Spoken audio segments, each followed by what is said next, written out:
morning in late August, the Realtree team starts their quest in northwestern Idaho with Tim Craig of Boulder Creek Outfitters. Even if the hunting were only ordinary, this is a great hunt, partly because of the gorgeous scenery. Bill Krenz of Bear Archery has decided to try a stand strategically located between lush alfalfa fields and a thick bedding area, with hopes of intercepting a big buck on his way to the alfalfa. The same plan had worked to perfection the year before, as Bill Jerk narrowed a huge 150 class 8-pointer from the same location. Bill gets ready and anticipates what he hopes will be a very productive evening. As the afternoon sun starts to set, slightly cooling the air, the thermals carry Bill's scent down the hill away from the bedding area.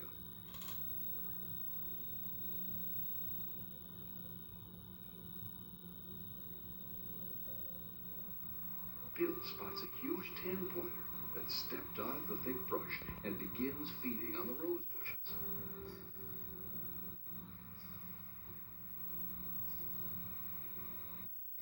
This buck, however, is no stranger to the Realtree cameras. The year before, David and Bill encountered the same buck, but as luck would have it, he never stepped within bow range. Hopefully, this time the hunter's luck will change. This deer's behavior is very typical of mature whitetails, staging up to wait for dimming light before arriving at the main food source in the cover of darkness.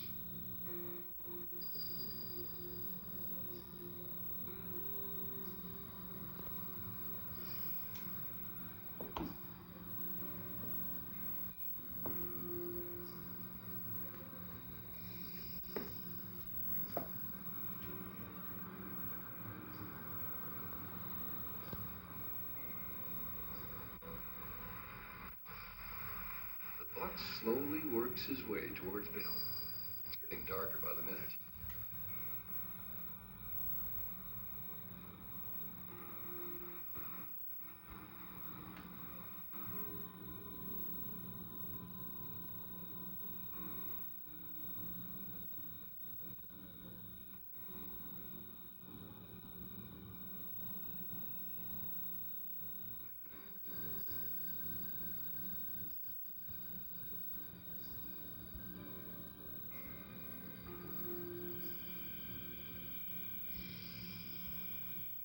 With barely enough video light, the buck finally commits to come within bow range.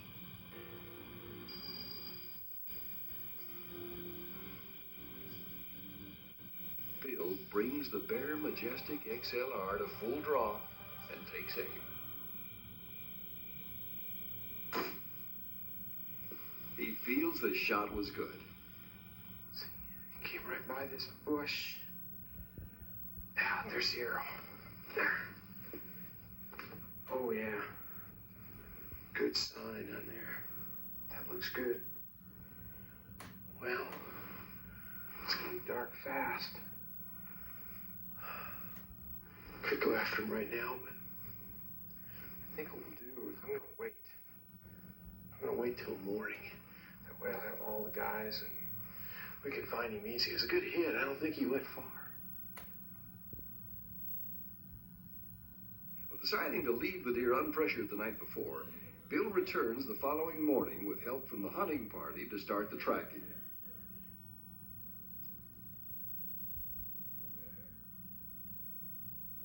The trail is picked up, and the deer is quickly recovered. Congratulations, Mr. Krenz. What a good-looking buck. Yeah, that homestead, I told you last night. He was going to homestead, wasn't he? Every day. This was ripped off right here. No, he probably just He's going. he's losing. Hey, I said last night I saw him on film. That's all. Bill, that was a great deer. I tell you what, this is the best whitetail I've ever taken. You know, this guy right here does a pretty good job for us. You know, tell me last night it had to be frustrating to you because you watch this deer for over an hour, just feed along in one general area, and nightfall started to come, and unfortunately, you got a little bit late. We couldn't get it on film, and you know, I told you, I said, you know, early morning, late afternoon, if you get a nice buck, go ahead and take it if we can't capture it on film, but had a big experience watching him for an hour. Oh, I tell you, it drives you nuts. Just sitting up in that pine tree. You know, the wind was blowing so hard that tree was swaying. And he hung up in some rose bushes at like 40 yards. I mean, I couldn't do a thing. Yeah, just wait for in daylight. Well, it's just a little bit too far to make a perfect shot on it. You just can't be sure, especially in that tree swaying back and forth. Tim and I were talking about this earlier, looking at this buck. Last year we filmed a buck off the same stand. That was the stand I hunted last year. We called him Homestead. And he had split brows, just like this. Had double brows on both sides, which this buck has. Racks almost identical. The only difference was he was a 9-point. Didn't have the G4s out here. Right. I think this, it's a great buck. Really? A year later, same stand. Sure it is, yeah. And see this big old buck. Well, congratulations. We got a lot more hunting to do, but congratulations. I appreciate it. Fantastic. Tim, thank you. My pleasure. Great place. Big bucks. In 2 days of hunting, this is the 5th Pope and Young buck I saw. In 2 days. And that's my turn. Yeah. Yes. I'm going to hunt right now. Get one of these. Good deal. Early September usually finds pro staffer Bob Foprod chasing caribou in Canada. The Realtree team convinced Bob to give Montana a try instead. It was a good decision. Get that safety belt on there for real. Bob fastens his game tracker safety belt as he settles into the stand overlooking the alfalfa field. From this ridge the evening before, Bob and guide Eric Elvis flashed several nice bucks in the alfalfa. The following morning, after the deer had plenty of time to leave the field, Bob's stand was placed downwind of several active trails that led out into the field.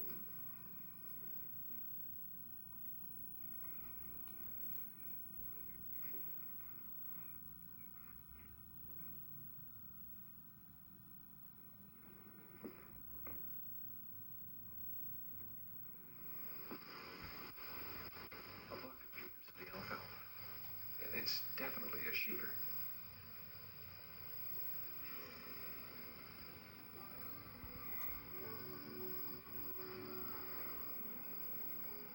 With the wind swirling, the buck gets nervous and trots off to the river's cover. He would return. An hour later, out of nowhere, a huge 8-pointer bolts out of the brush right on top of Bob. Man, I can't believe he got here so fast. Where did he come from? You talk about getting caught by surprise.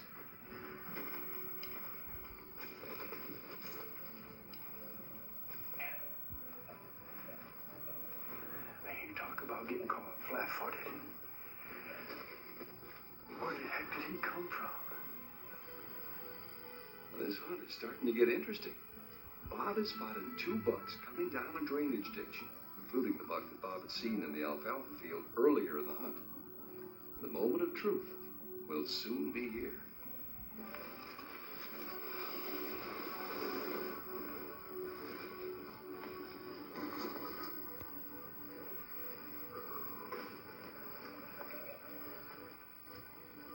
The first buck eases by.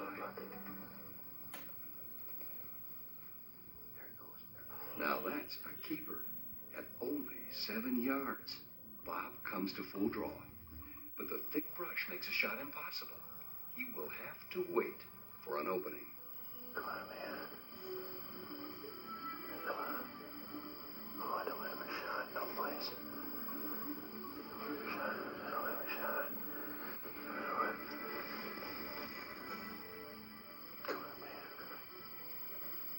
Come on, man. Come on.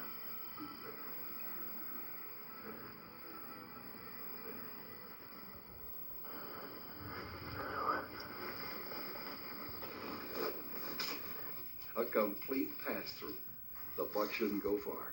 He is hit hard.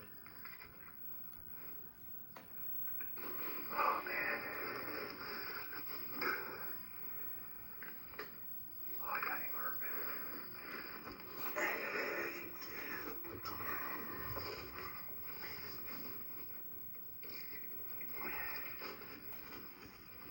What I got?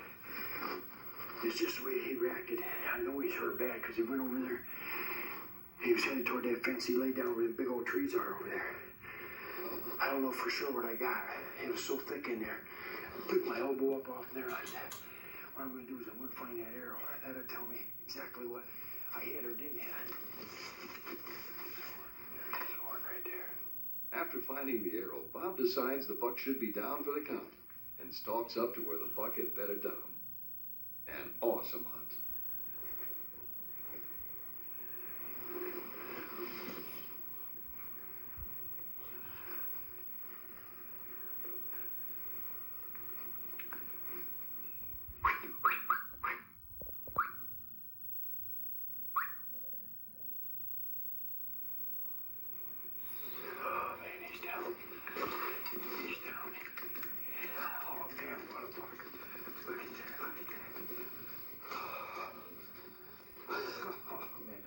That weight paid off. What a fantastic Montana buck. Oh, we waited, I climbed clear in the top of that tree. Sat over here and watched him come across that field. Laid in this little gully. I didn't know whether he went across the fence. We knew this big gully went down through there because that's where he was. He's hiding in that stuff down there. Got right up. Isn't that a fantastic buck? Oh, man. Man, Bill David's going to be happy on that one, isn't he? Oats can also concentrate a lot of deer, especially when it's located on the fertile shoreline of the Milk River. Brad Harris of Lowman Game Calls is about to find out that northeastern Montana can be a bow hunter's dream.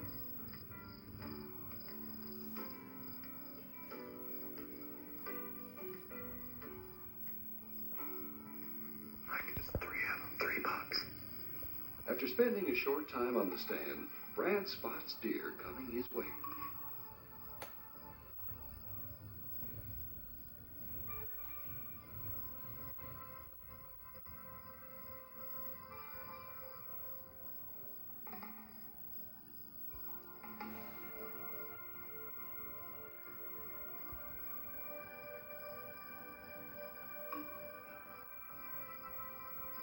What's the next one?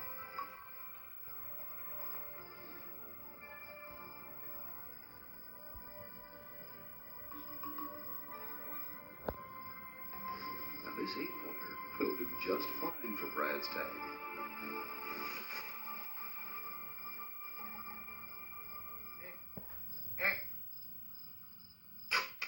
Congratulations, Mr. Harris.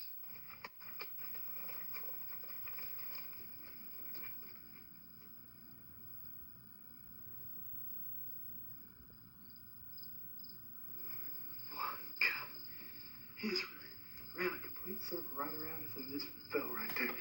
Couldn't believe it. $3 come in. I waited on the biggest one and made a good hit. And he didn't run 40 yards total, but he ended up shot him 20 yards on that side and he's laying 20 yards on this side. It's a great hunt. I tell you, I mean, out here in Montana, and there's a lot of huge bucks. I got nervous, folks. I shot a buck that I probably, if I just waited 10 more minutes, I could have shot a real big one. And so all I'm saying is I got nervous and I shot a buck, and I'm proud of this buck. I'm tickled to death, but I should have held back because there's a lot of big deer here. But nerves got the best of me this trip. That's okay. I got a deer down. Let's take another look in slow motion.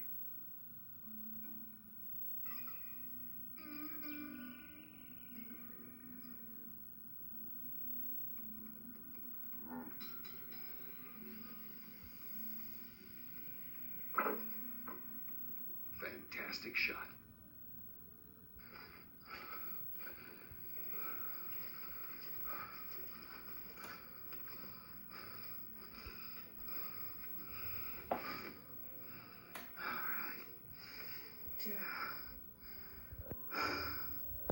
I'll tell you what, this has been a great hunt this evening. Had a lot of deer pass me by here on this early season bow hunt. First deer was in velvet, and then followed by another deer, and then this buck here.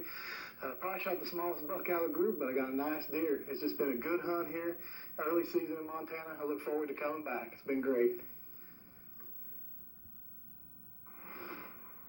Also taking advantage of the prime bow hunting, Steve Bartkowski, former All-Pro quarterback, makes his way to the Trax America ladder stand just after daylight for a morning hunt.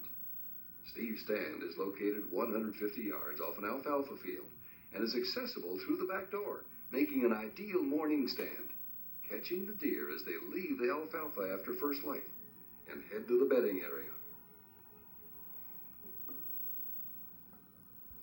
It looks like the strategy is on the money. 2 bucks are slowly approaching.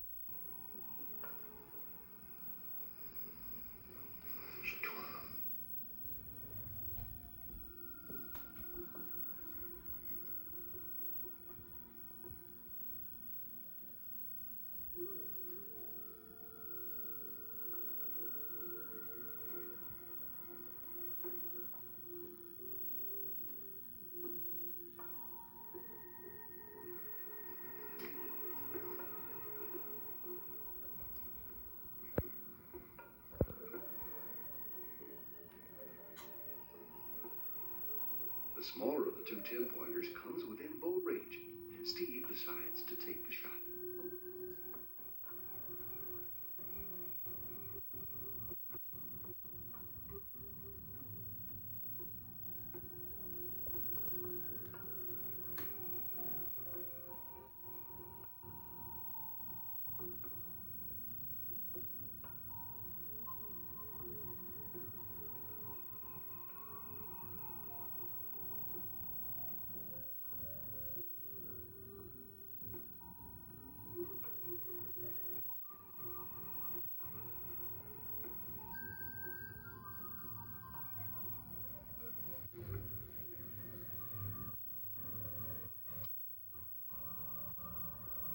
Remaining motionless, Steve waits for a chance to draw his bow.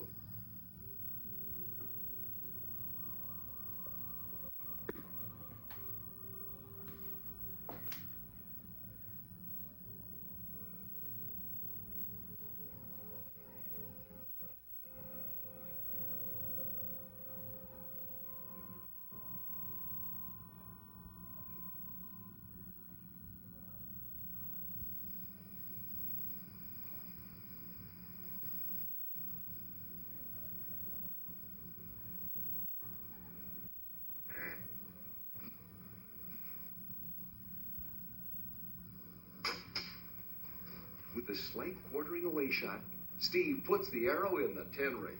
That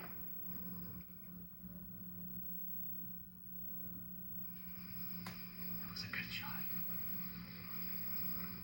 I like that one.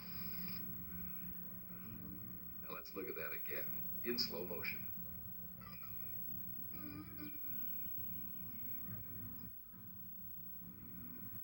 The arrow entering behind the shoulder angles up through the chest cavity to ensure a quick recovery.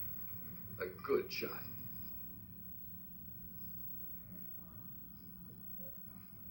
I know that deer didn't go too awful far because I see this is the log that he tripped over, and I can see it from my stand, so he's got to be right up here. Hot dog, there he is. Golly, look at that whitetail. Oh, man. Ooh. Yes, indeed. Oh, look at here. Oh, man. Right there, that's just a typical Milk River whitetail right there. This deer is probably 3.5, possibly 4.5 years old, but that's indicative of the kind of deer they have here on this property. Now let's join Bill Krenz of Bear Archery for a Realtree Monster Bucks hunting tip. He's going to help prepare us mentally for that shot of a lifetime. One of the most common problems with bow hunting is buck fever.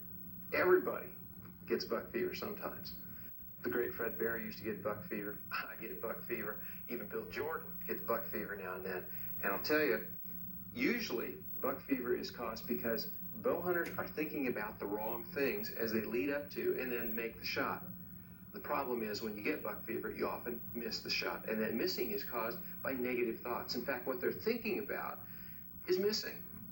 That big buck comes walking down through and they're thinking, gosh, I don't want to miss him. I don't want to miss him. I've practiced and I've practiced. I don't want to miss him. And they're thinking about missing. And the result is that's exactly what they do. You want to change that thought process as that buck comes in. Instead, what you want to think about is making the shot. And you actually want to think about the steps you have to go through to make that shot. I even go to the point of, during my summer practice, I'll work out maybe a 3 or 4 step process that I go through on every shot. I'll write down those steps. I even go to the extent of taking those, typing them out, and taping them to my top limb. I've got my 4 steps here that I go through for every shot. When that buck comes through, that's what I'm thinking about. I set my hand, I do all the things I want. I can go 1, 2, 3, 4, and shoot that arrow. Those are positive thoughts. I eliminate, or at least I decrease some of that buck fever. I get my mind where it should be, positively, and I make the shot. I'm Bill Krenz with Bear and Jennings Archery, and that was your Realtree Tip of the Week. This Realtree Monster Buck profile features the San Colora buck. This huge 223-point grossing Iowa buck was the largest deer taken by bow in all of North America during the 1996-97 season. I'm Sam Colora, owner and founder of Mrs. Dopey's Buck Lures, Last fall, I was fortunate enough on October 11th, 1996, I was fortunate enough to have harvested this incredible animal, a really neat whitetail. He grosses 223 and nets 202 and 5/8. I was hunting in the southeast corner of Iowa. We've got a lot of woodlands connected with crop grounds, river and creek drainages that make a really incredible place to hunt. We grow some really quality whitetails. I was fortunate enough to harvest one of them. The evening that I harvested this deer, I went into the hunting area, into my stand. I pulled a drag rag in with doe and ester shearing on it. Put the rag where I wanted the deer to stop, got up into my stand. 45 minutes later, this really neat buck came in and gave me a shot from moving from my right to my left. I thought about trying to stop the deer, was concerned he wouldn't stop in the right area. I drew the bow and shot the buck. He went 150 yards, piled up, and he was done. And I went down and collected what I was later to find out was a world-class buck. At the time, I knew he was a great buck, but I didn't know